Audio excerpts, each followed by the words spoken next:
uno descarga como el capítulo. Bueno, a ustedes en la biblioteca hay muchos cursos sobre eso. Por Access Medicine podemos aprovechar todos los recursos que tiene la universidad, que son maravillosos, para que vayan y estudien de un capítulo esta unidad. ¿Listo? Este es uno que yo utilizo, me gusta mucho para el tema, porque este es un tema de fundamentación. Entonces, cuando uno está en una carrera como estas, en donde vamos a entender el fundamento del funcionamiento de los diferentes órganos y sistemas, tenemos que recordar algo fundamental que son las biomoléculas. Entonces, en bioquímica, nosotros estudiamos cada una de las moléculas inorgánicas y orgánicas y su participación en el metabolismo y en la homeostasis del cuerpo. Entonces, ustedes en bioquímica ven el agua, la importancia del agua como insumo y como producto. También en química clínica hemos repasado los iones, los aniones, los cationes.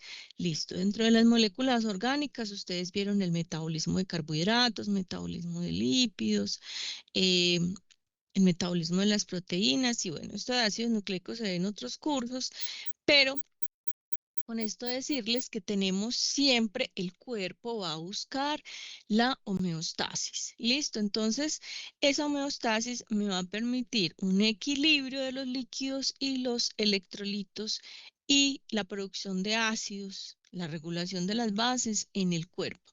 Sabemos que van a participar ciertas hormonas y que el hipotálamo va a ser parte central en esa regulación central de la vida. ¿Listo? Entonces, fundamental que la estabilidad de las estructuras subcelulares dependen de la hidratación de la célula. ¿Listo? ¿Por qué? Porque ese mantenimiento de los gradientes iónicos del potencial eléctrico a través de las membranas va a ser esencial para la supervivencia, para la contracción muscular, la conducción nerviosa, los procesos secretores, entre otros. Y ahí el gran actor va a ser el agua. El agua como el medio en el que se dan todas las reacciones físico-químicas de la vida. Además que es el vehículo de transporte de sustancias en la sangre, contribuye a la organización y arquitectura molecular, participa en la termorregulación, en el volumen celular, en el mantenimiento del pH, sustrato y desproducto, y es el disolvente universal. Entonces, cuando hablamos del agua en un proyecto curricular como ese de química clínica, debemos recordar o revisar la importancia del agua en los diferentes momentos de la vida. Entonces, cuando somos neonatos, ¿sí? O un lactante, este lactante va a ser cerca del 75 al 80% de agua. Por eso que en los lactantes, en los niños, una diarrea y un vómito los va a desequilibrar tanto y va a ser una urgencia vital. ¿Sí? Cuando somos adultos, el hombre tiene un cerca del 60% de agua y la mujer un 50%. Nosotras, por genética evolutiva, estamos diseñadas más para almacenar grasa por las funciones reproductivas que llevamos de perdurar la especie, ¿cierto? Bueno, entonces el agua, motor principal. Este es otra diapositiva que me habla de lo mismo, pero la hago para generarles recordación. Algunos autores dicen que los recién nacidos, un 75%, otros llevan esos valores hasta que los chiquis son un 80% de agua. En los adultos, ya lo vimos, en las mujeres por el tejido adiposo y sin agua pues no vamos a poder, ¿cierto? ¿Por qué va a ser tan importante, muchachos? Porque allí se da la vida. Entonces, como allí se da la vida, el ingreso y la eliminación de esa agua tiene que estar súper regulada. ¿Cómo va a ser ese balance hídrico? Vamos a ingerir agua a través de los alimentos, a través de los líquidos, ¿cierto? Y también en nuestras vidas metabólicas, el agua va a ser un producto. ¿Listo? ¿Por dónde vamos a perder esa agua? por el vapor de agua en la expiración, el sudor normal del día a día, la diuresis renal, que ya aprendimos que orinamos entre 1.500 a 2.000 mililitros en 24 horas, y el agua que perdemos en las heces, que es una cantidad menor. Menor es cerca de 150 mililitros. Entonces, si decimos que los ingresos en bebidas son alrededor de 1.400, alimentos 800 y agua como producto metabólico 300, decimos que hay un balance alrededor de 2.500 mililitros diarios de entrada y salida. Esa salida, la principal va a ser la orina, 1.500 mililitros, respiración y sudor 850 y materia fecal alrededor de 150, excepto cuando estamos ante un evento como la diarrea, que sabemos que va a ser pérdidas significativas de agua. ¿Cómo va a ser esa distribución del agua corporal total? Entonces, el agua corporal total va a estar un 67% dentro de las células y un 33% en el espacio, en el líquido extracelular. Y esta distribución va a ser fundamental entenderla porque el agua, donde hay las 2/3 partes dentro de las células. Cuando estamos deshidratados, las células van a entregar esa agua, ¿sí? Y esto va a ser súper peligroso para ciertos tejidos como el sistema nervioso central. Entonces, la tercera parte del líquido que está fuera de la célula se divide en otros líquidos. El líquido intersticial, el líquido linfático, el plasma y los líquidos transcelulares. Más adelante, con la profesora Juliana, ustedes tendrán una superclase de los líquidos transcelulares, que son el líquido gastrointestinal, la orina, el líquido cefalorraquídeo, el líquido sinovial, el líquido pleural, entre otros. En química clínica, nosotros vamos a estudiar muchísimo el plasma o suero, ¿sí? Dependiendo pues de los factores de coagulación, pero pues como líquido biológico estudiamos es el plasma. Y de los líquidos transcelulares acabamos de estudiar uno que es la orina, y en el laboratorio vamos a estudiar también el líquido cefalorraquídeo, el pleural y el pericárdico.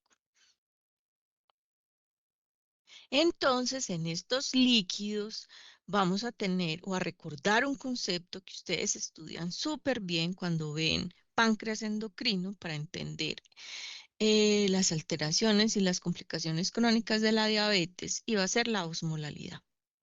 ¿Listo? Entonces, el movimiento del agua entre el líquido intracelular, que el líquido intracelular son las 2/3 partes, y el líquido extracelular, que son una tercera parte, está causado por las diferencias de la osmolalidad. ¿Y eso cómo va a ser, muchachos? El valor de la osmolalidad plasmática está alrededor de 275 miliosmoles por litro.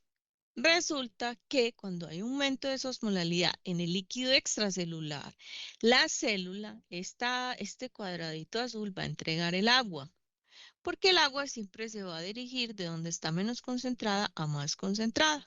Listo. Ahora, y entonces esto me lleva al equilibrio, pero ese equilibrio le va a costar a la célula su deshidratación. Y esto va a ser muy peligroso en las neuronas, por ejemplo. Cuando es al revés, cuando hay mayor osmolaridad en dentro de la célula, lo que va a hacer el agua del espacio extracelular es ir a la célula. Y esto va a generar un edema celular. Listo, va a entrar en equilibrio desde la osmolalidad, pero la célula va a estar realmente afectada. Imagínese el pulmón con edema. ¿Ok? Entonces, chicos, y acá la pregunta que me tengo que hacer entonces es que la osmolalidad va a ser la concentración de electrolitos y otras moléculas activas en solución, las moléculas que son un osmol activo. Entonces acá vamos a repasar algo que es la distribución de los electrolitos en el plasma, que lo ven en morfofisiología, en bioquímica y demás. Entonces, en el líquido extracelular Tomando como ejemplo en plasma, el líquido extracelular, el principal cation va a ser el sodio.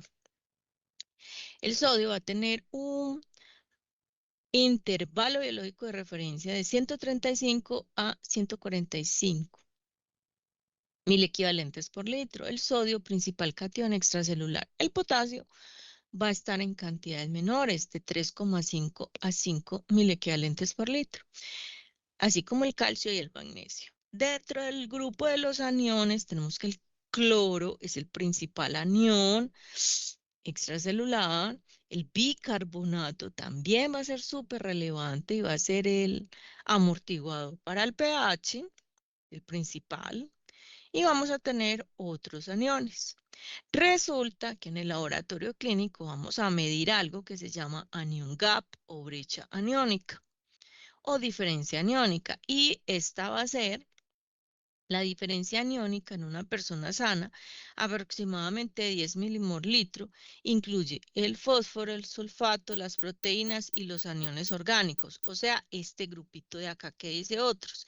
O sea, que ¿qué significa la brecha de diferencia aniónica? Son esos aniones no medibles, que son un grupito, como el fosfato, el sulfato, las proteínas, aniones orgánicas como lactato, citrato, piruvato, acetato y beta hidroxibutirato. Y me sirve para identificar si una acidosis metabólica es por pérdidas de bicarbonato o no. Ya lo vamos a ver. Entonces, eh, ah, ¿cómo es la distribución de esos iones en el líquido intracelular? Va a ser completamente diferente. El sodio no va a ser el principal cation intracelular, va a ser el potasio, principal cation intracelular. Y dentro de los aniones van a ser el fosfato, proteínas y aniones orgánicos. Listo.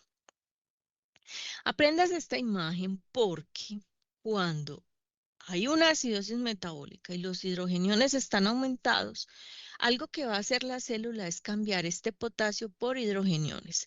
Va a secretar este potasio al medio externo, sí, y va a reabsorber hidrogeniones. Esto va a generar una alteración en la célula al quedarse con esos hidrogeniones, pero también va a generar un falso aumento del potasio. ¿Listo? Por ese intercambio. Entonces, acá podemos definir que ese anión gap o brecha aniónica va a ser esos aniones no medibles. Entonces, va a ser la diferencia matemática entre los cationes y los aniones medidos para identificar esos aniones no medibles. La utilidad clínica, el diagnóstico diferencial de la acidosis metabólica, como les comentaba ahorita. ¿Por qué? Porque nos va a decir si hay un aumento significativo de esos aniones no medibles. Y si lo hay, entonces digo, perfecto, hay una acidosis metabólica porque hubo un aumento en la producción de ácidos endógenos, como lactato o como cetonas. Cuando ustedes vieron cetoacidosis diabética, ustedes aprendieron que es una complicación de la diabetes, una complicación aguda. ¿Y por qué va a ser una complicación aguda? ¿Quién la quiere recordar?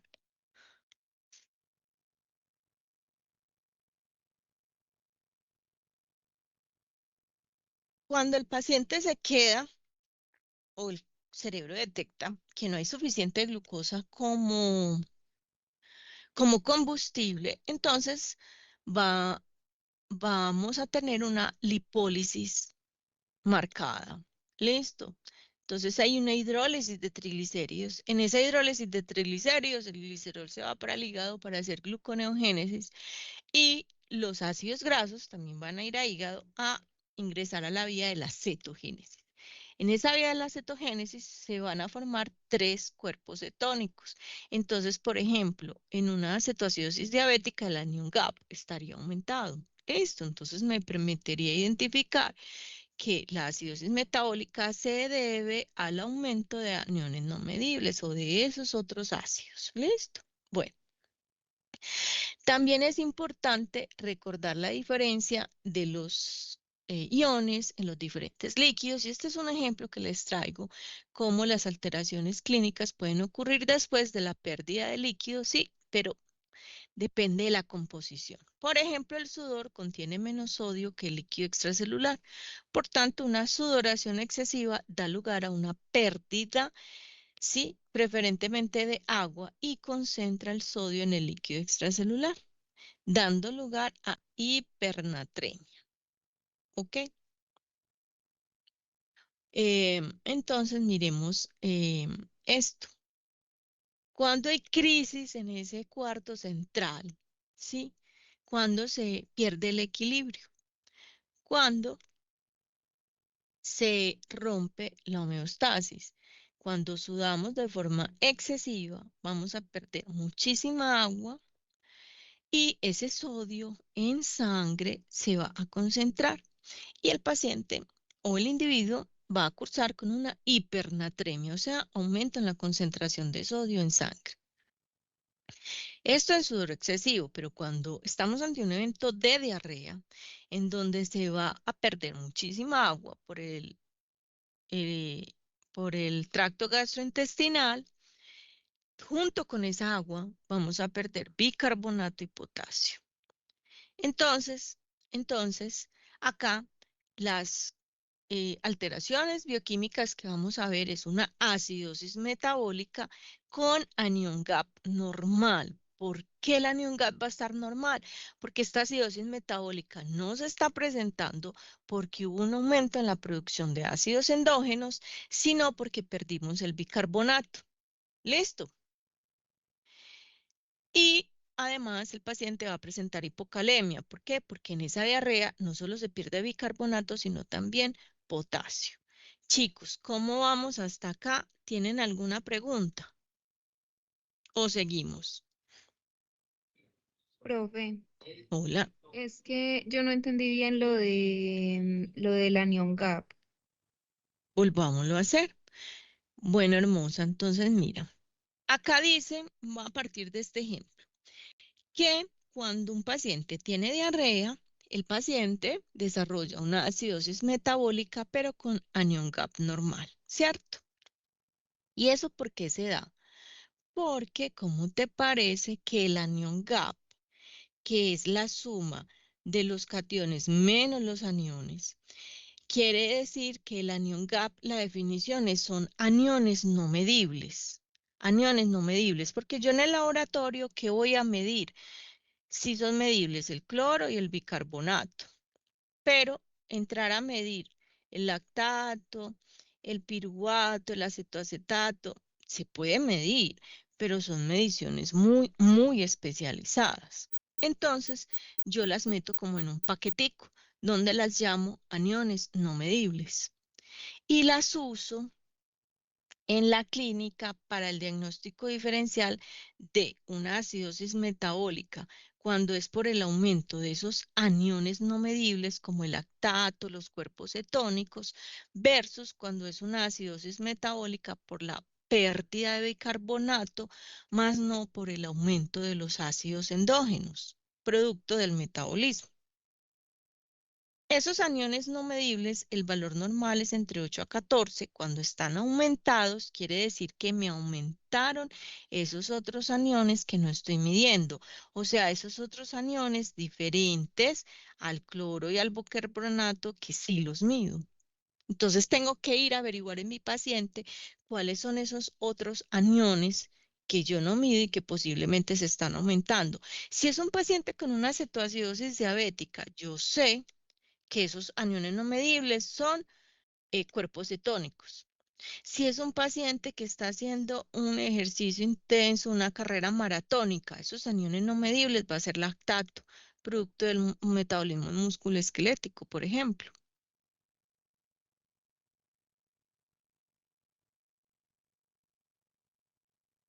Listo.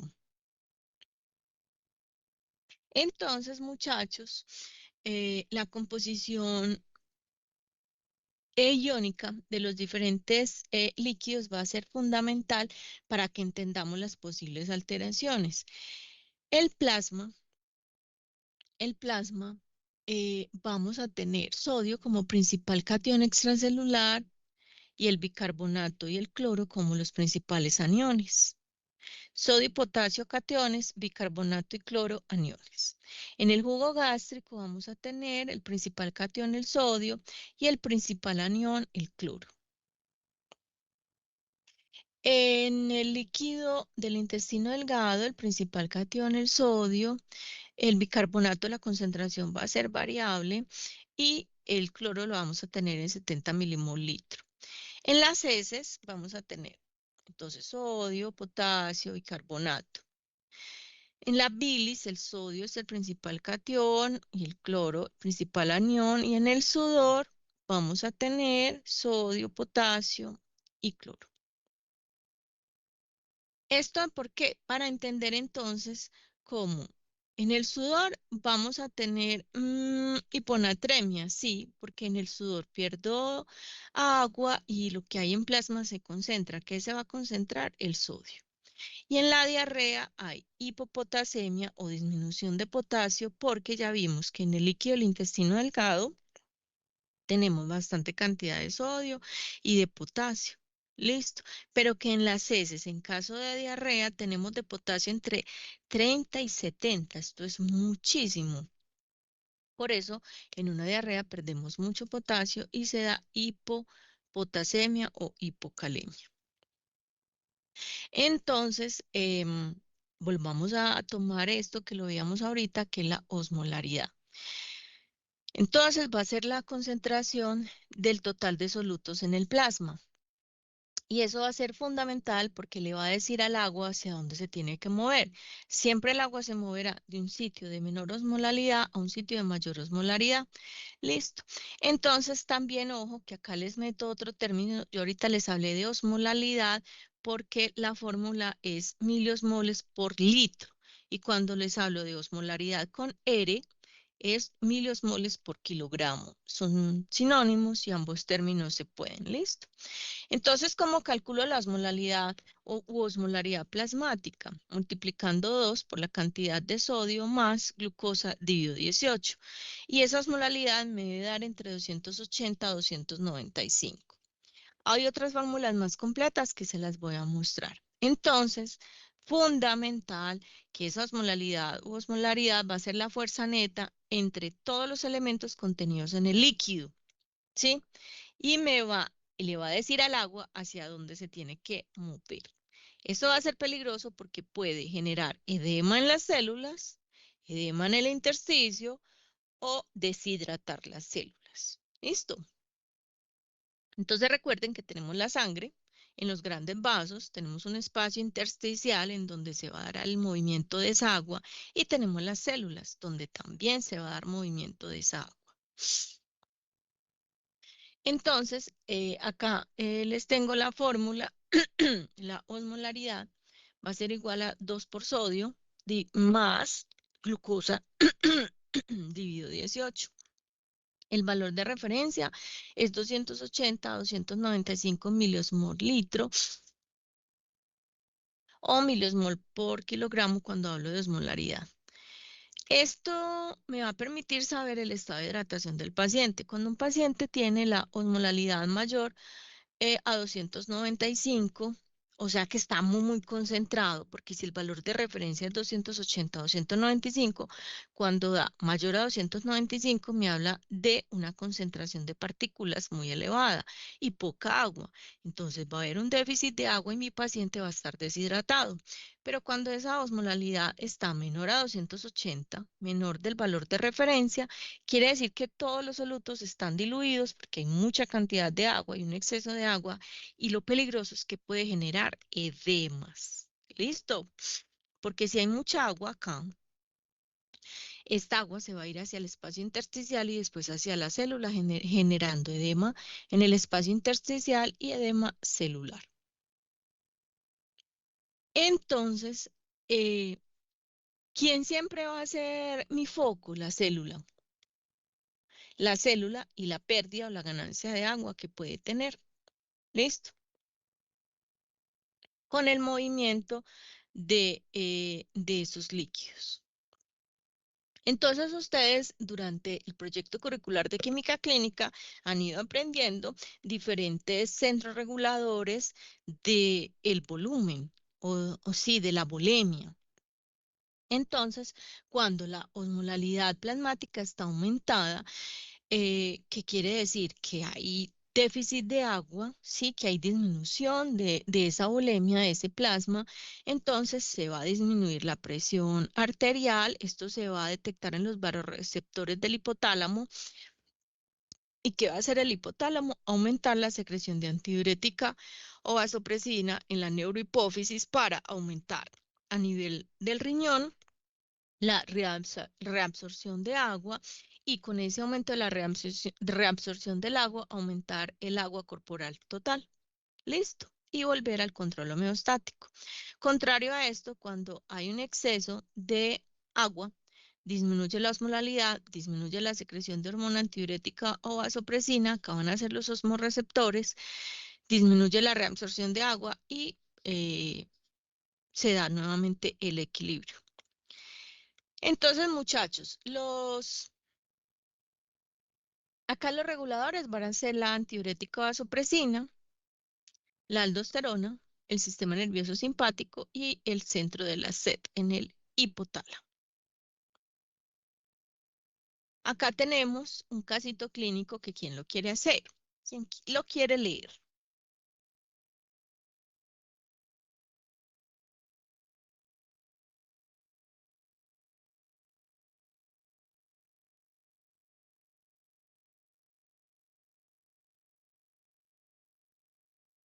Profe, yo ayudo leyéndolo. Hágale.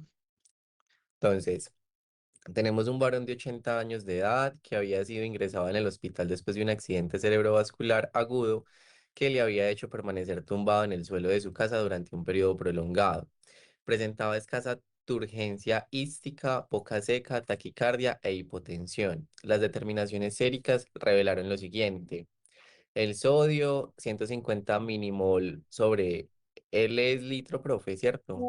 Sí, Potasio 5,2 milimol sobre litro, bicarbonato 35 milimol sobre litro, creatinina 110 milimol sobre litro, que también es igual como a 1,13 miligramos sobre decilitro. Urea 19 milimol sobre litro, que es equivalente a 90,3 miligramos decilitro.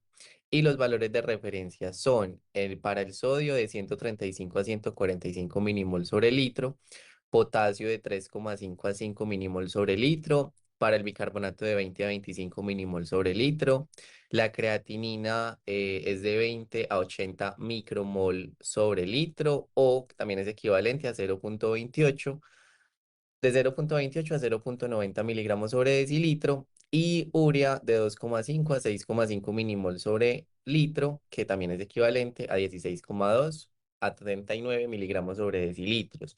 El paciente presenta deshidratación, indica por los valores elevados de sodio y urea y elevación leve de creatinina. Se le trató con líquidos intravenosos, fundamentalmente con glucosado al 5% para recuperar la pérdida de agua. muchas gracias, Sebas. Entonces, chicos, miren, ¿por qué utilizar ese suero glucosado? Va a tener mucha glucosa y la glucosa, si recordamos la estructura bioquímica de la glucosa, la estructura química tiene muchos grupos OH y esos grupos OH van a arrastrar agua, entonces la glucosa es un osmol activo. ¿Listo?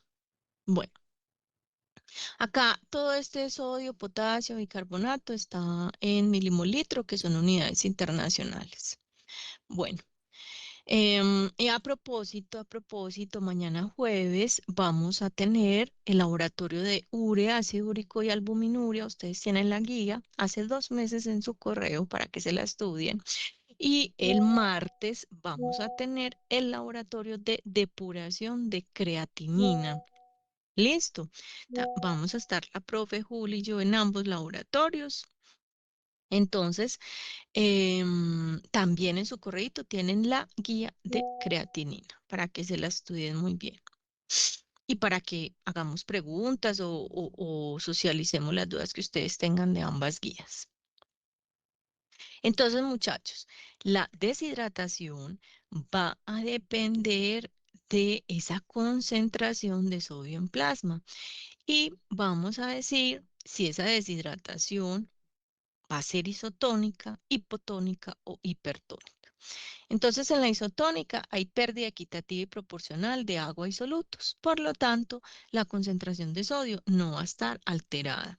Un ejemplo en hemorragias, vómitos, diarreas comunes, que es una diarreíta de 1 o 2 eventos. Usted al otro día ya está bien. Listo, entonces es algo como transitorio. Hipotónica, pérdida de solutos mayor que la del agua. Lo que va a hacer, muchachos, que ese exceso de agua se vaya hacia el espacio intersticial y después para la célula. Hay un exceso de agua y ese exceso de agua va a generar un efecto dilucional de todo lo que esté en el plasma. Como lo que está en el plasma es sodio, moléculas, glucosa y demás, me interesa el sodio, que es el principal catión extracelular. Y eso va a llevar a una hiponatremia. El sodio va a disminuir y va a ser muy peligroso, porque el sodio es fundamental para la conducción nerviosa, sistema nervioso central. Listo. Entonces, cuando voy a tener este tipo de deshidratación? Uso excesivo de diuréticos, por ejemplo. En la hipertónica, deshidratación hipertónica, hay una pérdida de agua libre mayor que a la de solutos. Listo. Acá entonces, em, el sodio, el sodio va a estar aumentado porque la célula entonces, bueno, el sodio va a estar aumentado y, ejemplo, sudoración, que lo vimos ahorita, fiebre alta, diabetes insípida, entre otros. Acá les tengo otro caso clínico, necesito otro participante para que lo lea, por favor.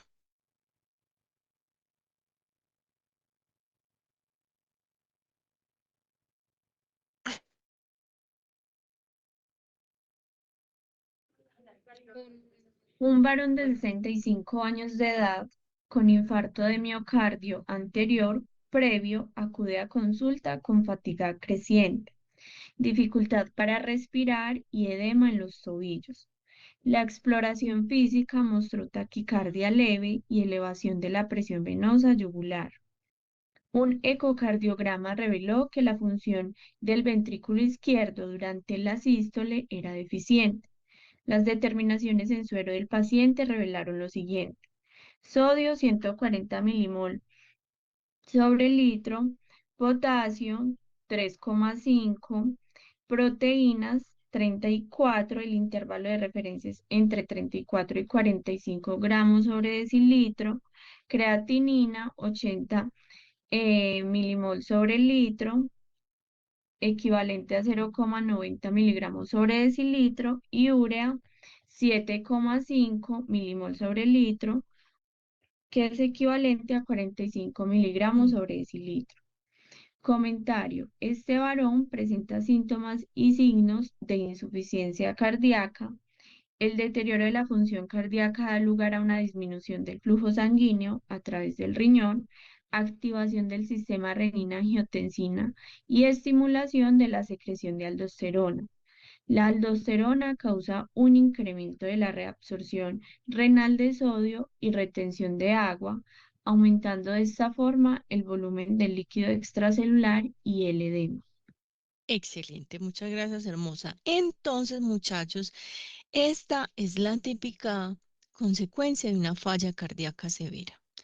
El paciente no tiene la fuerza suficiente en el ventrículo para la eyección, entonces llega menor cantidad de sangre a ser filtrada en el riñón, o sea, disminuye la perfusión renal. Miren el cuadrito, el dibujito de la derecha, ¿cierto? Disminuye la perfusión renal y eso hace que se estimule todo el sistema de vasoconstricción en el cuerpo, o sea, sistema renina-angiotensina-aldosterona, que cuyo efecto va a ser el volumen de la volemia, aumento de la volemia y para disminuir pues em, ese efecto, o sea, intentando que llegue mayor cantidad de sangre al riñón, pero el problema no es que no haya sangre, el problema es la fuerza con la que es enviada esa sangre. Entonces, eso va a generar un aumento del volumen y por ende, como va a sobrar agua, se va a dar el edema. ¿Listo? Entonces, otra pregunta que nos tenemos que hacer es qué darle a un paciente deshidratado. Y digamos que el efecto en esto va a ser súper relevante dependiendo la edad del paciente. ¿Qué darle a un paciente pediátrico deshidratado? Entonces acá tenemos unas marcas comerciales de líquidos que toma la gente cuando está deshidratada, por ejemplo, posterior a una diarrea. Entonces miremos la cantidad de carbohidratos de las soluciones sueros orales como Pedialite, 140 gramos por litro, de sodio de 45 a 50, de potasio alrededor de 20 y de bicarbonato de 30 y la osmolalidad del Pedialite es 250. Ahorita veíamos que cuando teníamos una diarrea perdíamos mucho potasio y bicarbonato y que por eso se da una acidosis metabólica secundaria a la diarrea. Entonces el Pedialite es el top de las bebidas, pues el Pedialite es el ejemplo de acá, pero el suero oral es el top de las bebidas que debo tomar cuando tengo diarrea. ¿Por qué? O cuando me quiero hidratar, porque si bebemos Gatorade tiene una cantidad de carbohidratos de 255, de sodio alrededor de 20, de potasio 3 y de base 2. Si un paciente con diarreas o un adulto le damos Gatorade, va a recuperar la homeostasis. No, muchachos, antes le estamos dando una carga impresionante de carbohidratos, no le estamos dando el potasio que perdió ni el bicarbonato. Y la osmolalidad del Gatorade es súper alta, 360. Sí, el jugo, un jugo. Por ejemplo, un jugo de naranja, un jugo de piña, 690 carbohidratos, 690 gramos de carbohidrato por litro, 2 de sodio, 30 de potasio y de bicarbonato 0 y osmolalidad 730. Y de una soda, vemos acá. Entonces, no podemos dar nada a un paciente pediátrico deshidratado, solo suero oral, o sea, Pedialite, por la osmolaridad tan alta de las demás soluciones. Y lo que me interesa es recuperar estas sales y estos cationes como el potasio, el bicarbonato. Listo. Bueno, aniones como el bicarbonato y cationes como el potasio y el sodio. Listo, y esto aplica para nosotros también. Entonces, chicos, en el laboratorio clínico vamos a denominar ionograma cuando hacemos mediciones de esos aniones. Entonces, si es en plasma, vamos a medir sodio, potasio, cloro, calcio, magnesio y dependiendo de cómo lo encontremos, según estos valores de referencia, vamos a encontrar hipernatremia, hiponatremia, cuando hay alteraciones del sodio, cuando hay del potasio, ahorita veíamos hipopotasemia o hipocalemia, son sinónimos, cloro, hipocloremia, hipercloremia, etcétera. Estos iones, tanto cationes como aniones, los podemos medir en sangre, ¿sí? O en orina. Para medirlos en orina requerimos una orina de 24 horas. ¿Listo?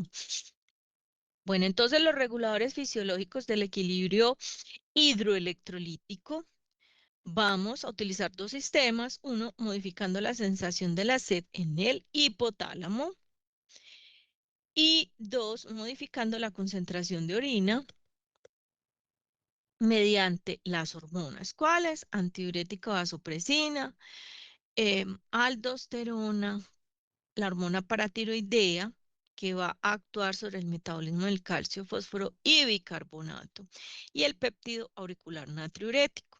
Este péptido me va a colaborar con la eliminación del sodio y agua. Entonces, nuevamente, principales cationes en el cuerpo. A nivel extracelular, vamos a tener el sodio con concentraciones entre 135 a 145 mil equivalentes por litro. ¿Listo? Y a nivel intracelular, el gran actor va a ser el potasio. ¿Listo? También con concentraciones muy altas dentro de la célula, porque fuera de la célula el potasio, ahorita decíamos que el valor de referencia va a ser de 3,5 a 5 mil equivalentes litro. En cambio, mire, dentro de la célula alrededor de 150. ¿Listo? Ahora tenemos la membrana celular. Entonces, esa membrana celular me va a permitir la eliminación de este potasio dependiendo de la alteración. Entonces, chicos, ¿cómo hace la regulación del sodio? Responsable de la osmolalidad plasmática. Vimos que en la fórmula de la osmolalidad, él y la glucosa son los dos que definen esa concentración de solutos. La regulación del sodio, la concentración va a depender de la ganancia o la pérdida de agua y pues el valor de referencia lo hemos repetido mucho. El sodio, entonces vamos a reabsorber o eliminar sodio en la nefrona. ¿Listo? ¿Dónde? En el túbulo contorneado proximal en un 67%, en el asa de Henle porción rama ascendente en un 25%, en el túbulo contorneado distal en un 5% y en el túbulo colector en un 3%. O sea que fundamental en el túbulo contorneado proximal. O sea, muchachos, que cuando hay alteración de la nefrona, de ahí daño en los túbulos renales, esta reabsorción o eliminación de sodio, que en un 67%, o sea, en el túbulo contorneado proximal, va a estar seriamente afectada. Cuando el túbulo renal está alterado, la fracción excretada de sodio, pues vamos a ver que no se va a dar. Listo. Entonces, cuando hay una disminución de sodio, decimos que hay una hiponatremia. Listo. Entonces, aumenta la pérdida de sodio. Ejemplo, en la enfermedad de Addison, en el hipoaldosteronismo, en la deficiencia de potasio, entre otros. Cetonuria, vómitos prolongados o diarreas, quemaduras severas, uso de diuréticos, como le veíamos ahorita, que el uso inadecuado de diuréticos es la principal causa de las hiponatremias. O aumento en la retención de agua. Listo, por una falla renal, porque no se puede eliminar, un síndrome nefrótico, una cirrosis hepática, bueno, y demás. Y una hipernatremia por un aumento en su consumo o en su retención, por un aumento en la pérdida de agua, por ejemplo, en una sudoración profusa, en en una diarrea muy prolongada por toda esa pérdida de líquido, en una diabetes insípida y demás. Algo fundamental, muchachos, una de las principales causas de hipernatremia en los pacientes adultos mayores va a ser por no tomar agua.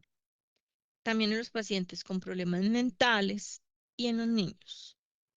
Y en las oleadas de calor, por ejemplo, va a ser muy importante. Entonces, el sodio va a ser el actor fundamental en el sistema nervioso central por los impulsos. ¿Listo?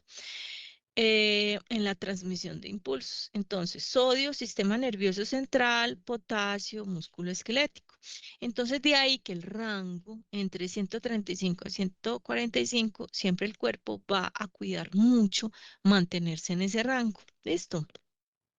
Alerta clínica, cuando es súper peligroso, cuando estamos ante una hiponatremia y el paciente va a tener ese sodio menor a 135. ¿Listo? ¿Por qué? Porque va a causar edema celular. Potasio. El potasio va a tener una concentración súper alta, cerca de 30 veces mayor a nivel intracelular versus a nivel extracelular. Funciones, procesos celulares, transmisión de señales nerviosas, potencial de membrana, tejido excitable, o sea, músculo esquelético. Listo. Y cardíaco y liso. El sodio se va a reabsorber en el túbulo proximal, se va a intercambiar con los hidrogeniones. Esto va a ser súper importante porque va a participar en la regulación ácido-base. Regulación por el riñón, menos cantidad por el sudor y las heces. Acá, cuando tenemos situaciones de hipocalemia e hipercalemia en los pacientes.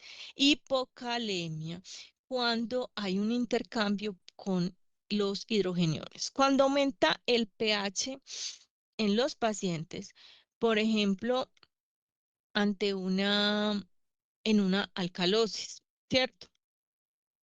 En una sobredosis de insulina, por pérdidas gastrointestinales, pérdidas renales, una hipercalemia por aumento en su consumo, disminución en la excreción renal debido a una falla renal, También a un aumento de aldosterona. Recordemos que la aldosterona promueve la reabsorción de sodio y promueve la eliminación del potasio, una enfermedad de Addison, artefactual en una hemólisis. Si el potasio es el principal catión intracelular y cuando hay una toma de muestra con una hemólisis marcada, ese potasio que está dentro de las células va a salir hacia el espacio extracelular y va a ser una hipercalemia artefactual mientras pasa pues lo de la hemólisis, ¿cierto? Entonces, cuando yo tomo la medición de ese tubo de sangre con una hemólisis muy marcada, pues va a aparecer el potasio aumentado, pero no va a ser un verdadero aumento.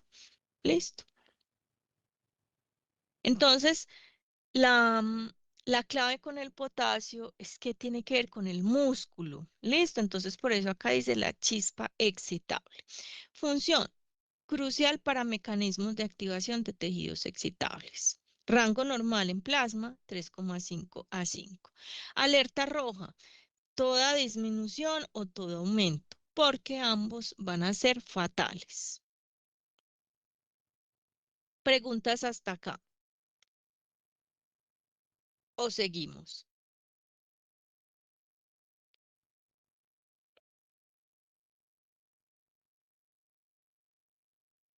Bueno, siga. Listo. Entonces el calcio, perdón, muchachos, ¿quién va a regular? ¿Qué hormona va a regular la concentración de calcio? Se la, Mm, la paratormona. Listo, la paratormona va a regular la concentración de calcio. También la vitamina D y la calcitonina. Listo. El calcio se va a encontrar un 50% en su forma ionizada, esta va a ser la forma activa, un 40% unido a proteínas, un 10% unido a iones. El valor de referencia del calcio es de 8,6 a 10, valores de pánico menor a 6 o mayor a 13 miligramos decilitro. ¿Por qué va a ser tan importante? El calcio es un cofactor en muchas reacciones enzimáticas, fundamental en la contracción muscular, en los neurotransmisores y en la coagulación, como lo estudiamos en hematología. Mantiene el tono vascular y actúa como un segundo mensajero en las señales intracelulares. O sea, es el que va a permitir que se dé todas esas vías metabólicas. ¿Listo? En la hipocalcemia se puede generar tetania, que es una hiperexcitabilidad neuromuscular, contracciones musculares involuntarias, espasmos, arritmias. Cuando hay aumento de calcio, el paciente va a presentar debilidad, letargo, confusión y cálculos renales. Entonces acá tenemos causas de hipocalcemia e hipercalcemia. Una causa de hipocalcemia, por ejemplo, un hipoparatiroidismo. Si hay disminución de la hormona, de la paratormona, que es la que lo regula, pues también va a haber una disminución de él. Listo. Y una hipercalcemia, un aumento de paratormona. Listo. El magnesio es el segundo catión intracelular más abundante. Valores de referencia de 1,2 a 2,1 mil equivalentes por litro. Valores de pánico menor a 1, mayor a 4,7. Estos valores de pánico son importantes porque, muchachos, si uno en el laboratorio cuando pide un magnesio y le da 20, ustedes dicen 20, ¿eso será compatible con la vida? No. Si los valores de pánico es mayor alrededor de 4,7, ¿cierto? Bueno, función bioquímica estabiliza estructuras de ATP, actúa como cofactor en más de 300 reacciones enzimáticas. Y no sé si ustedes se han dado cuenta, pero el magnesio está de moda porque según nuestra dieta, hay como un déficit de magnesio, pero hay que hacerse exámenes antes y no estar tomando suplementos que no necesitamos. Listo. Participa en la excitabilidad neuromuscular, en la síntesis de proteínas y ácidos nucleicos. Cuando hay disminución de magnesio, el paciente puede presentar temblores, arritmias, convulsiones, resistencia a la insulina y pancreatitis y aumentos, hipotensión, debilidad muscular y bradicardia. El cloro es el mayor anión extracelular, sigue al sodio. Listo. Y va a tener una relación inversa con el bicarbonato. O sea, no vamos a tener aumentos de bicarbonato y cloro a la vez. Si aumenta el uno, se disminuye el otro. Función bioquímica, principal anión extracelular, mantiene el equilibrio osmótico y va a ser fundamental en el equilibrio ácido-base mediante el sistema de clorobicarbonato. ¿Cuándo lo vamos a tener aumentado? En acidosis metabólica, por ejemplo, respiración rápida, y disminuido en alcalosis y en debilidad, que va a llevar a hipotensión. Entonces, muchachos, acá vamos otra vez a resaltar la función del magnesio. Su ubicación principal va a estar dentro del espacio intracelular. Listo. Y el cloro en el espacio extracelular. El fosfato es el mayor anión intracelular. El 85% está en hueso. Valores de pánico menor a 1 miligramo de decilitro y mayor a 8,9, y va a ser fundamental en los ácidos nucleicos, en los fosfolípidos de membrana, va a apoyar el equilibrio ácido-base a nivel intracelular. ¿Listo? Regulado por la paratormona, la vitamina D y la función renal, así como los que regulan el calcio. Cuando hay disminución de fosfato, el paciente va a presentar debilidad muscular, confusión, entre otras, y cuando hay aumento, puede causar calcificaciones tisulares. Bueno, entonces, acá hemos repasado y hemos visto el equilibrio hidroelectrolítico. Mencionamos algo muy importante, que era la osmolalidad plasmática, y vamos a hacer un ejercicio. Entonces, calcular la osmolalidad del plasma en un paciente que presenta los siguientes resultados, y vamos a decir si está hidratado, deshidratado o hiperhidratado. El paciente tiene de sodio 131.000 equivalentes litro, de potasio 3,7, de glucosa 183, de colesterol 232 miligramos decilitro y de urea 59. Entonces, vamos a calcular la osmolalidad. Va a ser igual a 2 por la concentración de sodio más la concentración de glucosa dividido 18. Entonces, 2 por 131, que es la concentración de sodio, más 183, que es la concentración de glucosa dividido 18. Esto me da igual a 272 miliosmoles por kilogramo. Y recordemos que la osmolalidad, el valor de referencia, va de 280 a 295. Entonces, muchachos, hay hipoosmolaridad. Listo, la osmolaridad está disminuida, entonces podemos decir que hay un exceso de agua y que el paciente está hiperhidratado. Este es un resumen que les hice, porque nosotros ya vimos endocrino, pero para que recuerden los trastornos del medio interno, ¿sí? Y esas alteraciones marcadas por concentración de sodio y o agua. Entonces, cuando el sodio está aumentado con agua aumentada, vamos a decir que hay una hipernatremia hiperpolémica. Cuando le damos al paciente, por ejemplo, sueros glucosados, soluciones hipertónicas, o un hiperaldosteronismo primario. En cambio, cuando hay hipernatremia en presencia de hipovolemia, es en estados de deshidratación, diabetes insípida o diuresis osmótica, o sea, sodio aumentado con disminución de agua. Contrario, una disminución de sodio por aumento de agua. Entonces, esto lo vimos en endocrino en el síndrome de secreción inadecuada de antidiurético, que genera una hiponatremia hipervolémica, o en una cirrosis o en una IC, insuficiencia cardíaca. Y cuando hay una hiponatremia hipovolémica, es en diarreas, vómitos o hemorragia, en donde hay tanto pérdida de sodio como pérdida de agua. Listo. O esto es lo que ahorita denominábamos una deshidratación isotónica. Listo, muchachos, preguntas hasta acá, porque vamos a empezar el siguiente bloque. Como yo les decía ayer, la clase de hoy era muy densa porque vemos dos cosas: equilibrio hidroelectrolítico y equilibrio ácido básico. ¿Preguntas o seguimos? Sigamos entonces, ya que no hay preguntas. También el equilibrio hidroelectrolítico ácido-base lo pueden estudiar de medicina interna, de libros de química clínica, entre otros. Entonces, esto aprendimos que la, la concentración, sí, de los hidrogeniones es igual al logaritmo de la concentración. ¿Ve? El pH es el logaritmo de la concentración de los hidrogeniones. Y acá lo normal, en la parte inferior de la diapositiva, nos dicen que esa concentración de hidrogeniones es alrededor de 40. ¿Cierto? Y si le metemos el logaritmo a esto, nos da un pH de 7,4 más o menos 2. Pero, ¿qué significa entonces?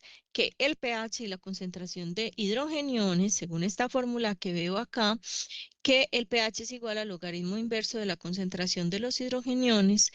El pH y la concentración de los hidrogeniones van a estar inversamente relacionados. ¿Cómo así?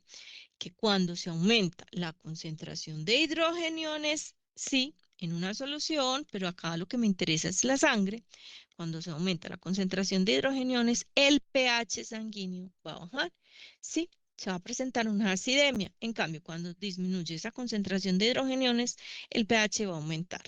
Entonces, el pH siempre lo voy a estar relacionando en relación a la concentración de hidrogeniones, compatible con la vida. Va a ser pHs entre 6,8 a 7,8. Listo. Y pareciera que es que esos valores, profe, ahí solo hay una unidad de diferencia, pero ojo, como esto es a escala logarítmica, estamos hablando que en una acidemia, el pH en un paciente de 6,8 me va a hacer hace una referencia a que en sangre hay una concentración de hidrogeniones de 160 y que decíamos que era lo normal, alrededor de 40. Y cuando está en una alcalosis, ¿sí? La concentración de esos hidrogeniones va a ser tan baja como 16 y deberíamos tenerlo alrededor de 40. Entonces, ese potencial de hidrógeno o pH, siempre el organismo va a llevar a la homeostasis y se va a querer mantener ahí. ¿Qué va a hacer la homeostasis en pH? Un pH con un intervalo entre 7,35 a 7,45. Todo lo que esté menor a 7,35 vamos a hablar de una acidemia. Y va a ser súper peligroso porque el sistema nervioso central puede dejar de funcionar. Además, las mitocondrias, ahorita lo vamos a ver. Y valores mayores a 7,45 va a generar una alcalemia.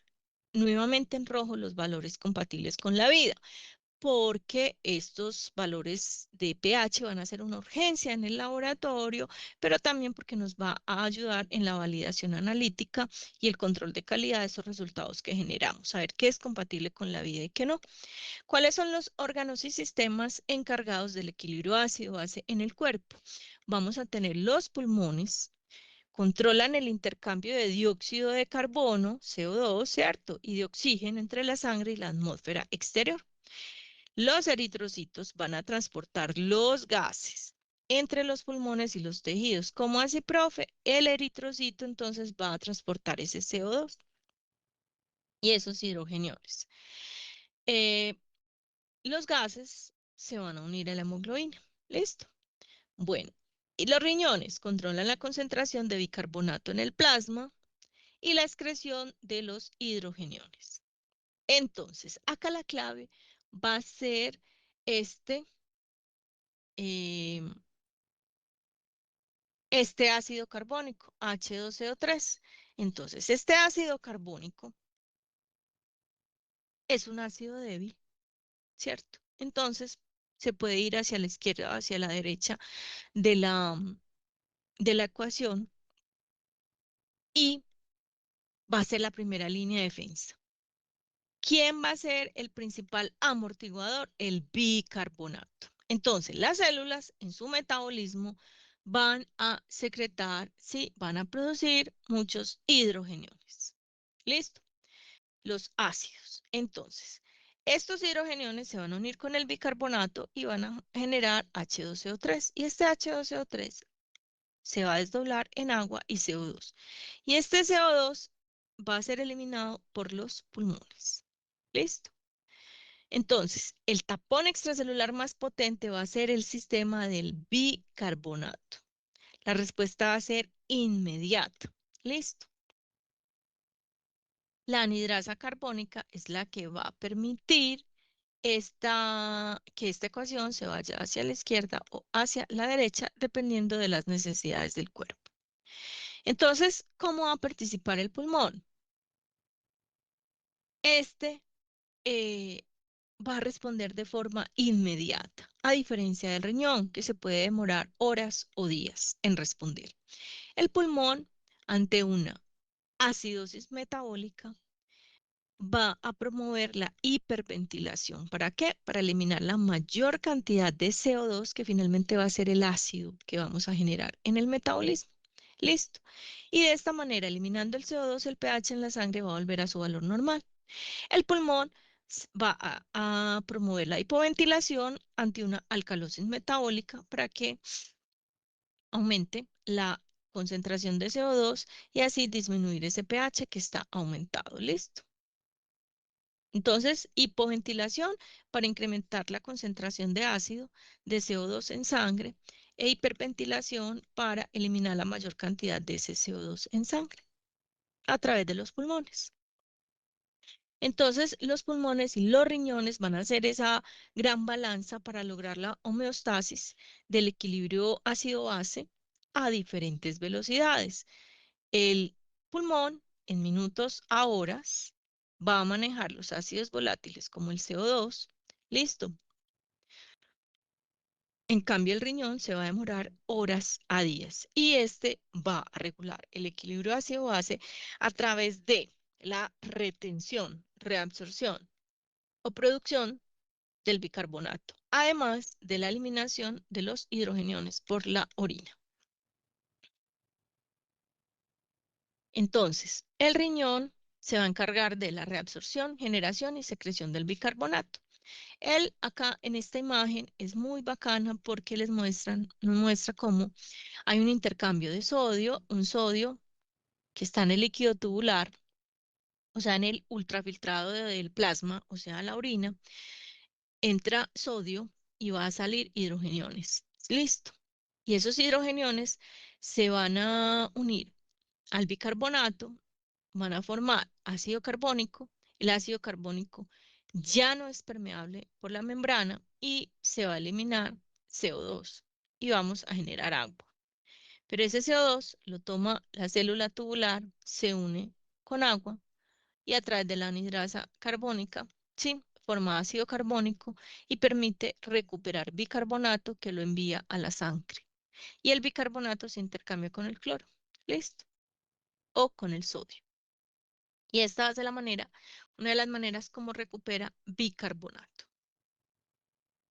La otra es con la producción renal de amoníaco. Entonces, el amonio NH3 se combina con los hidrogeniones que elimina la célula tubular renal y se forma amoníaco NH4, que el amoníaco ya no es permeable en la célula tubular y se elimina. Listo. Este le va a dar pH ácido a la orina. Recuerden que la orina es el único líquido que permite unos pHs bajitos. De resto, los pHs en los líquidos biológicos deben estar entre 7,35 a 7,45. Y este bicarbonato, entonces, que se recupera, va a ser enviado a la sangre. ¿Cómo vamos a identificar que un paciente tiene una alteración en el equilibrio ácido-base?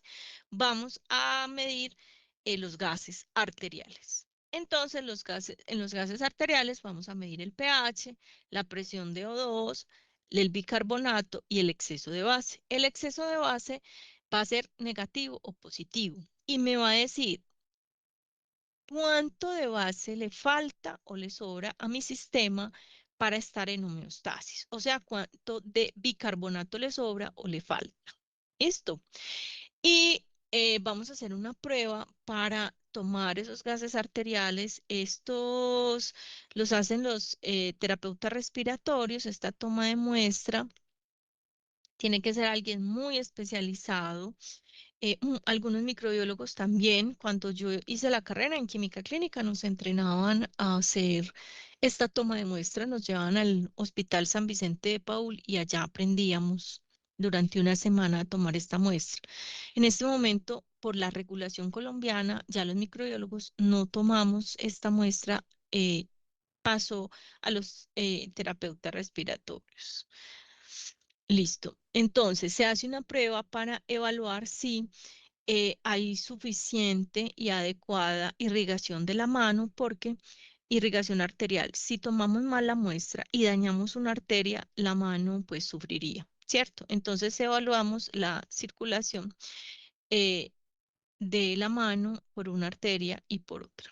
¿Listo? Entonces, cuando tomamos gases arteriales, chicos, em, es una muestra con muchos, es una muestra que es muy difícil de tomar, pero además tiene una fase preanalítica súper relevante porque lo va a afectar la temperatura. Por cada grado Celsius que se incremente, se va a aumentar la presión de CO2 casi en un 3%, va a disminuir la presión de O2 casi en un 7%. Y esto me va a afectar la medición. También cuando esa muestra que le tomé al paciente se demora en procesarse. Sí, entonces los gases siempre van a buscar el equilibrio. Entonces va a haber una interacción de los gases que yo tengo en esa jeringa que le acabé de tomar a mi paciente con los gases atmosféricos. ¿Sí?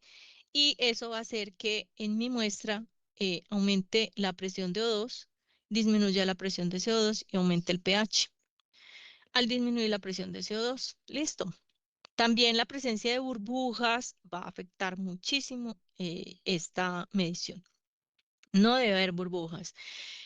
Almacenar estas jeringas son de procesamiento inmediato y si las almacenamos, exponemos esa muestra a que se contamine y a que la sangre que está acá continúe, la sangre arterial que está acá, continúe su metabolismo y pues las células que hay acá se gasten el oxígeno, entonces va a aumentar el CO2, va a disminuir el pH.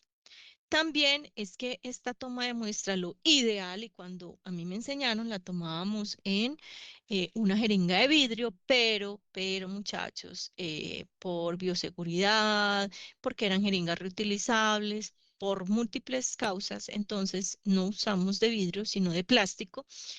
Pero lo ideal es de vidrio porque el vidrio es impermeable a ese intercambio gaseoso que se da con la presión atmosférica, con los gases del medio. Listo. Utilizamos las de oxígeno, las de plástico, pero lo que se hace es procesar esta muestra de manera inmediata. Y vamos a utilizar un anticoagulante que va a ser la heparina y la heparina debe ser estabilizada para iones y también acá no nos podemos exceder si no compramos la heparina, si no compramos las jeringas ya con la heparina requerida y nosotros tenemos que hacer esa preparación, no es lo indicado porque nos podemos pasar y un exceso de anticoagulante pues puede generar disminución de ese pH. Listo, entonces acá en esta foto es como la toma de muestra. Y acá en la segunda foto es una muestra que ya se ha pasado de tiempo para ser analizada. Mire que estos puntos amarillos es como cuando se separa las células del plasma, ¿cierto? Cuando hay ya como formación de ese plasma, entonces esto no debería ser, se debería hacer deberíamos observar una muestra homogénea y esto podría ser una causa de rechazo. Entonces, en estas jeringas le tomamos al paciente gases arteriales. Nos interesa la sangre arterial. ¿Y qué vamos a medir en la sangre arterial? Vamos a medir el pH. Acá está el valor de referencia. Vamos a medir la presión de O2, que es la presión parcial de oxígeno disuelto en la sangre. Entonces, la presión de O2 es el oxígeno que hay disponible en la sangre para ser utilizado por los tejidos, va de 80 a 100. La presión de CO2 es la cantidad de dióxido disuelto en sangre arterial. Listo. Em, el bicarbonato El BE o exceso de base indica la cantidad de exceso o lo que me hace falta de bicarbonato, debe ser más o menos 2. Y la saturación de oxígeno va a ser la cantidad de lugares que tiene la hemoglobina ocupados por el oxígeno, o sea, la oxihemoglobina. Y pues en sangre arterial esperamos que sea mayor a 95, hablamos que es de 95 a 100. Y en sangre venosa, entonces, pues entendemos que va a ser menor, alrededor del 65 al 75%. Un término fundamental acá es entender la diferencia entre la saturación de oxígeno, que mide el porcentaje de hemoglobina cargada con oxígeno, versus la presión de oxígeno, ¿sí? Que es la fuerza física del oxígeno disuelto en el plasma. Entonces, la saturación nos muestra el transporte del oxígeno y la presión de oxígeno muestra la disponibilidad de ese oxígeno por los tejidos. ¿Listo? Entonces, cuando estoy ante un paciente con un posible equilibrio ácido-base, ¿cómo empiezo ese análisis? Primero, entonces, identificar si se trata de una acidosis o una alcalosis. Segundo, determinar si es de origen metabólico respiratorio. Tercero, identificar si ya hay una compensación de los órganos que participan y buscar alteraciones adicionales. Entonces, esto es lo que acabamos de decir. Primero evaluar la dirección o cómo está ese pH. ¿Sí? Si está disminuido, entonces estamos en una acidemia por exceso de hidrogeniones. Si el bicarbonato está bajito, es de origen metabólico, pero si la presión de CO2 está aumentada es de origen respiratorio. Entonces la acidosis puede ser metabólica o respiratoria. En cambio, la alcalosis, cuando hablamos de un pH mayor a 7,45. Listo, entonces quiere decir que mi cuerpo está perdiendo los ácidos o está ganando bases. Va a ser más frecuente que pierda ácidos a que gane bicarbonato, ya lo vamos a ver. Si el bicarbonato sube, va a ser de origen metabólico, pero lo más frecuente es que la presión de CO2 baje y esto va a ser de origen respiratorio. Entonces, acá tenemos ejemplos de esas alteraciones del equilibrio ácido-base. Una acidosis metabólica, el cambio primario va a ser la disminución en la concentración plasmática de bicarbonato. ¿Quién va a compensar? Si algo es metabólico, compensa el pulmón. ¿Cómo compensa el pulmón una pérdida de carbonato? Pues disminuyendo la presión de CO2 para intentar aumentar el pH, ¿sí? Entonces con hiperventilación se va a demorar minutos a horas. En cambio, en una alcalosis metabólica donde aumenta esa concentración de bicarbonato, el pulmón lo que va a hacer es hipoventilar. En la acidosis respiratoria tenemos un aumento, está marcado, tenemos una presión de CO2 marcada y pues lo que se va a hacer es que va a responder el riñón generando mayor cantidad de bicarbonato y esto se va a demorar días. Y en la alcalosis respiratoria, una disminución de la presión de CO2 y vamos a disminuir entonces la reabsorción renal de bicarbonato. Listo, también se va a demorar días. Acá nuevamente es lo que les acabo de contar, una acidosis metabólica. Tenemos un pH disminuido. Si es metabólica, entonces algo está pasando con el bicarbonato o porque se aumentaron los ácidos endógenos, ahí entraría la brecha aniónica. Listo, y la compensación va a ser respiratoria. Y acá en este otro cuadro les tengo ejemplos de enfermedades que generan esas acidosis metabólicas respiratorias. Ejemplo, acidosis metabólica, diabetes mellitus. Entonces ese ejemplo lo hemos dado muchas veces porque es muy bacano, porque ustedes lo estudiaron súper bien.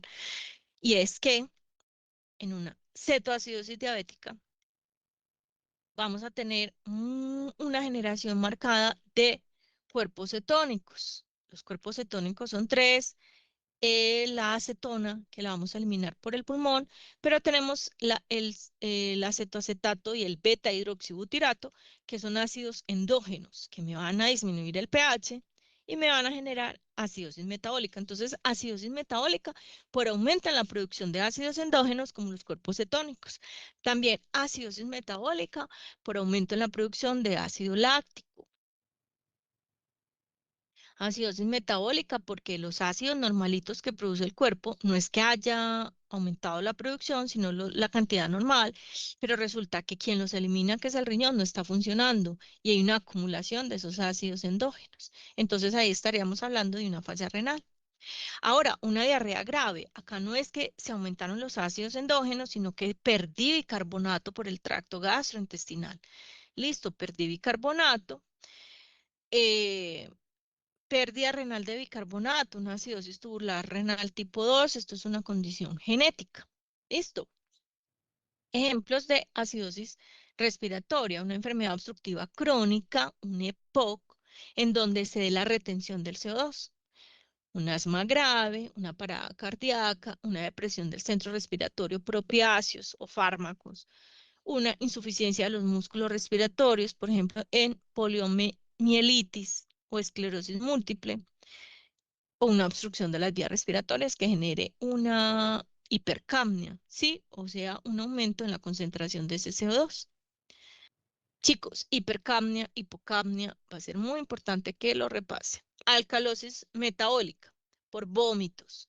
Pierdo iones, hidrógeno,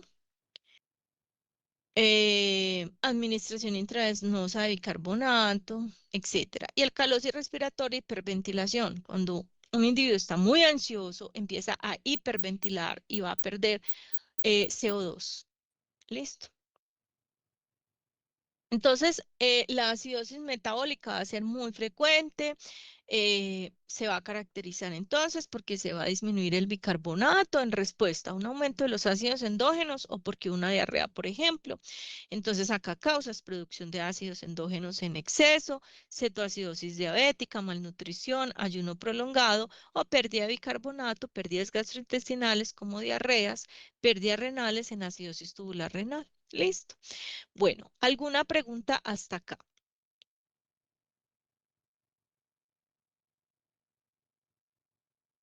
No. Bueno, también por disminución en la excreción de ácidos. Entonces, tres causas principales: producción de ácidos en exceso, pérdida de bicarbonato o disminución de los ácidos endógenos normal del metabolismo debido a una insuficiencia renal crónica, que ese riñón ya no hace un ultrafiltrado del plasma. Entonces, sobre esto les traía. Entonces, el impacto fisiológico de una acidosis metabólica, una vasodilatación cerebral, depresión de la contractibilidad del músculo cardíaco, resistencia a insulina y alteraciones del potasio. Aquí va a ser fundamental calcular el anión gap o la brecha aniónica para saber si la acidosis metabólica es debida a un aumento de los ácidos endógenos o una pérdida de bicarbonato. Entonces recuerden, cuando la brecha aniónica o anión gap me da aumentado mayor a 12, es que algo está pasando con los ácidos del cuerpo. Están aumentando debido a una cetoacidosis diabética, una acidosis láctica o a toxinas, ¿sí? Están aumentando los ácidos en el cuerpo que hace que se pierda el bicarbonato. Y cuando la brecha aniónica da normal, es que no es que hubo una alteración de los ácidos en el cuerpo, sino que perdí ese bicarbonato. Pérdidas gastrointestinales o pérdidas renales. Fundamental esta diapositiva.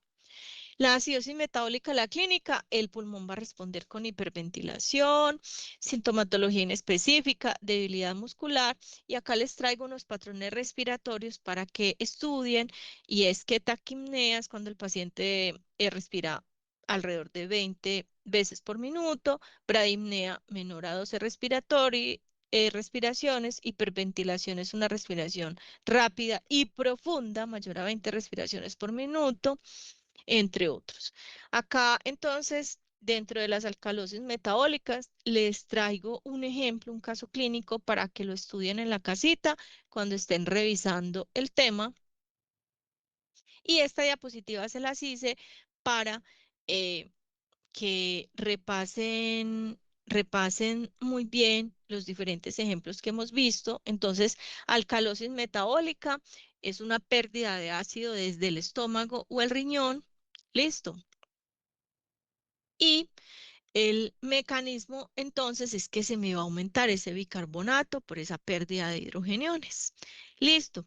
Entonces, estas pérdidas de bicarbonato pueden ser clorosensibles o clororesistentes. Clorosensibles, por ejemplo, en vómitos o uso remoto de diuréticos, que yo les decía pues que era como más frecuente, y ya clororesistentes tenemos que evaluar si el paciente tiene un exceso de mineralocorticoides o una disminución de potasio severa. Esto se puede dar en un hiperaldosteronismo, en un síndrome de Cushing, por ejemplo, o uso actual de diuréticos. La acidosis respiratoria es muy frecuente, entonces la acidosis metabólica es muy frecuente, la acidosis respiratoria es muy frecuente y esta va a ser causada por una disminución en la frecuencia respiratoria y retención de CO2.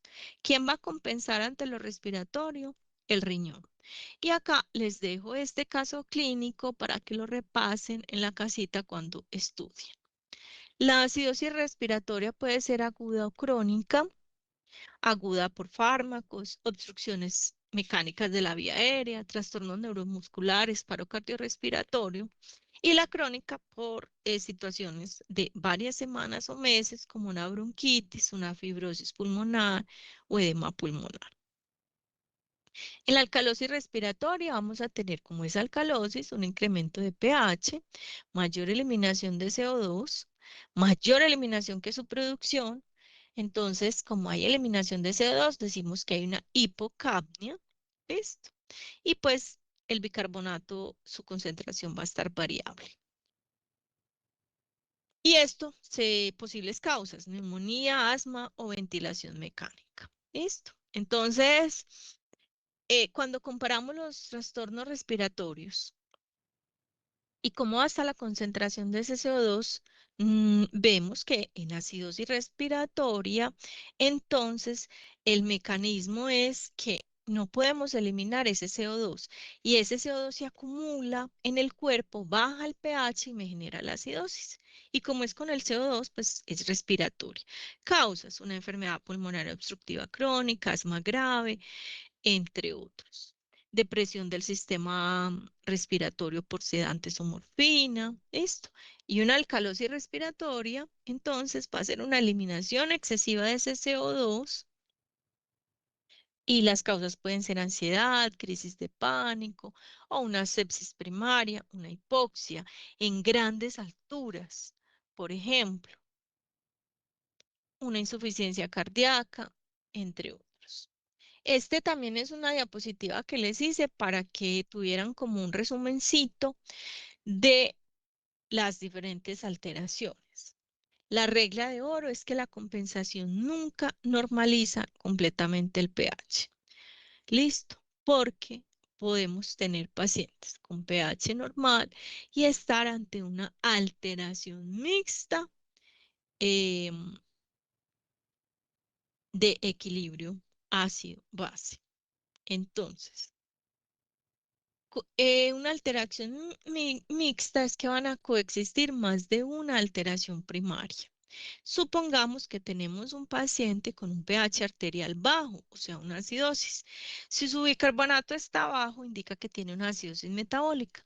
Y si su presión de CO2 está elevada, tendría una acidosis respiratoria. Si presenta ambas circunstancias, entonces el paciente tendría una acidosis mixta, metabólica y respiratoria. ¿Listo? Entonces, los trastornos mixtos ocurren cuando múltiples sistemas de control fallan.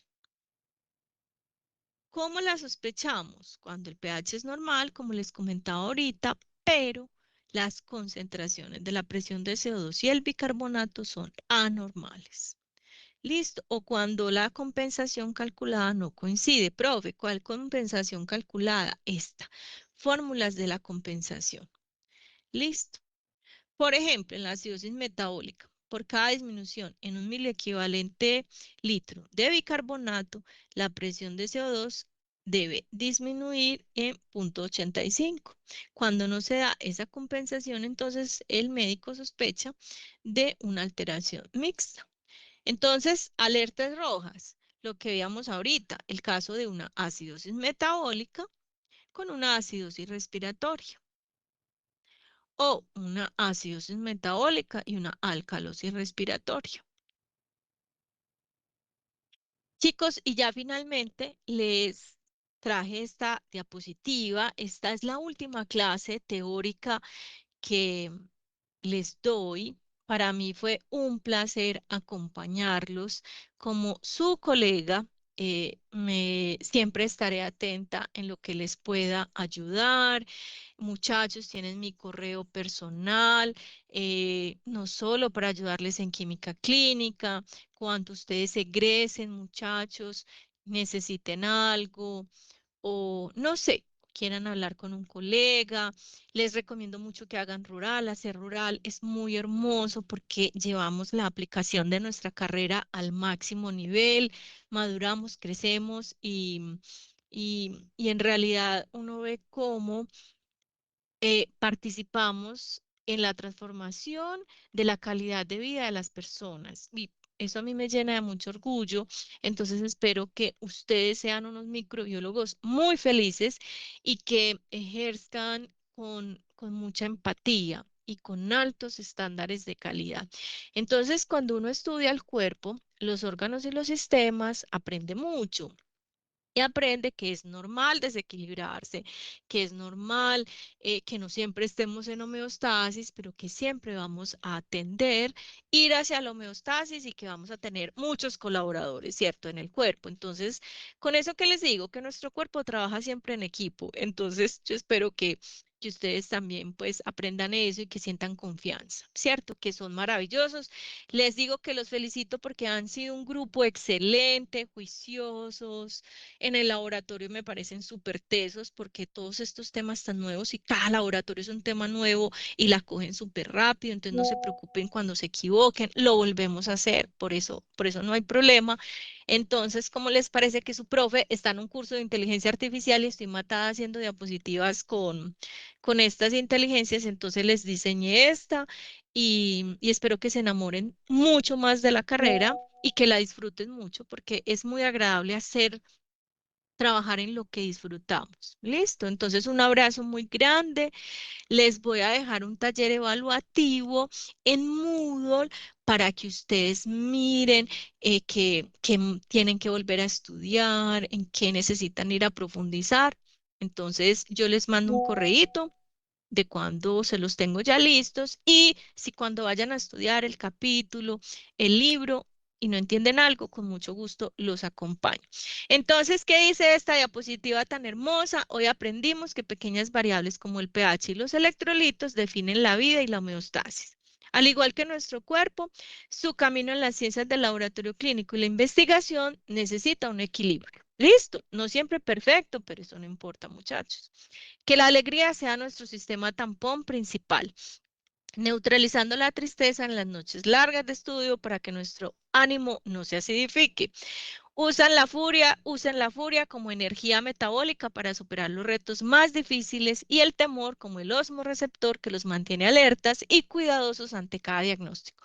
Muchachos, sentir miedo es normal. Yo siento miedo todos los días cuando digo, ay Dios mío, ¿yo qué voy a hacer con este resultado? Pero eso es normal también y eso nos ayuda a estar más atentos y a tener foco. ¿Listo? Recuerden que cada concepto de química clínica es una estación en su mapa del metro hacia la excelencia académica y la excelencia clínica y esos profesionales maravillosos, semillitas de microbiólogos que están siendo, no se rindan porque el valor de nuestro esfuerzo no está en cuánto dura la carrera, sino en la intensidad con la que deciden aportar a mejorar la calidad de vida de las personas. Siempre tengan presente la carrera que están estudiando y qué van a salir a hacer. Ustedes van a salir a hacer diagnóstico, investigación, innovación. Y todo eso implica mejorar la calidad de vida. ¿Listo? Mantengan su potencial de acción al máximo y sigan adelante. Listo. Con amor, la profe. Entonces, hasta acá va la clase. Un abracito. Descansen. La salud mental es necesaria. Mañana nos vemos en clase. Por favor, le dan una estudiada a la guía que la tienen hace 2 meses en el correo. Listo. Y bueno, bellezas, hasta acá fue un verdadero placer haberlos acompañado en estos temas.